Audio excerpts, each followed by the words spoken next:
சீமான் இருக்காருல்ல, அவர் அன்னைக்கு விக்கிரவாண்டி மாநாட்டுக்கு முன்னாடி என் தம்பியை நான் தான் வர சொன்னேன், என் தம்பிக்கு நான் ஆதரவு தெரிவிப்பேங்கனாரு. நாங்க உங்களை ஆதரவு கேட்டோமா? உங்களை அண்ணனா பஸ்ட் நாங்க ஏத்துக்கிட்டோமா? உன்னை நம்பிதான் நான் 56 பேர்த்த நான் இழுத்துட்டு போய் ஓட்டு போட வச்சேன் மைக்கு சின்னத்துல. அன்னைக்கு எங்க தலைவர் மைக்கு சின்னம் தான் அறிவிச்சாரு, ஆதரவு தெரிவிக்கல. ஒரு இசை வெளியீட்டுல மைக்க கொடுத்துட்டாரு. அந்த மைக்கில சாம்பியன் எடுக்கவா கையில தூக்க எல்லாம் பதறிட்டான். உன்னை யாரையும் கேட்டானா?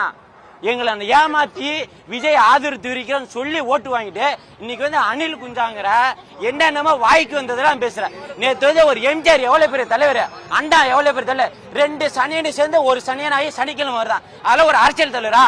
இந்த நாங்க அண்ணன் தம்பி போன 2 நாளைக்கு முன்னாடியே பேட்டி கொடுக்கிறாரு. என்ன சொல்றாருன்னா, அண்ணன் தம்பிக்குள்ள பிரச்சனை உண்டாக்குறீங்கன்னு கேட்கிறாரு.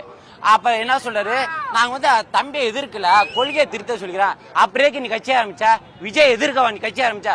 வேணா நீ நாம் தமிழர் கட்சியை கலைச்சிட்டு நாங்க கொள்கை பரப்பு செயலாளர் தமிழ்நாட்டு ஃபுல்லா வாங்கிக்கோங்க, நாங்க இந்த கொள்கையை திருத்தி தருவோம், தமிழ்நாட்டு மக்களுக்கு கொள்கை கட்சியில இருக்க கொள்கையில திருத்த. உன்னை அமைச்ச கொள்கையை திருத்த சொன்னானா?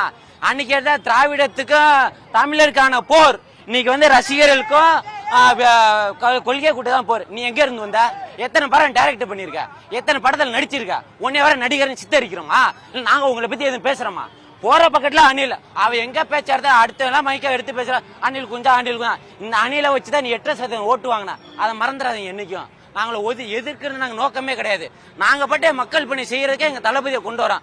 உனக்கு ஓட்டு வருதா வரலையா, உனக்கான மக்கள் பணி இருக்குல்ல, நீ அதை பத்தி பேச வேண்டியதான். எதுக்கு தளபதி பத்தி பேசணும்? அவர் என்னவா பண்ணிட்டு போறாரு? சனிக்கிழமை வர்றாரு, ஞாயிற்றுக்கிழமை மாதிரி என்னமா வர்றாரு, எங்களை பார்க்க வர்றாரு.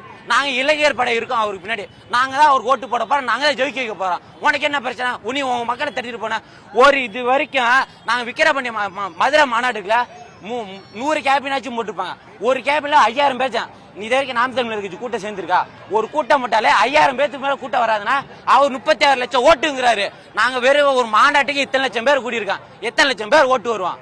ஜெயிக்கல அடுத்த விஷயம், எங்க தளபதிக்காக கூட நிற்பான். 2026 எங்க தளபதி பின்னாடி தான் நிற்பான். அதுக்கு பின்னாடி நாங்க வாழ்வா சாவா. எங்க இளைஞர் படை எல்லாமே எங்க தளபதி பின்னாடி தான்.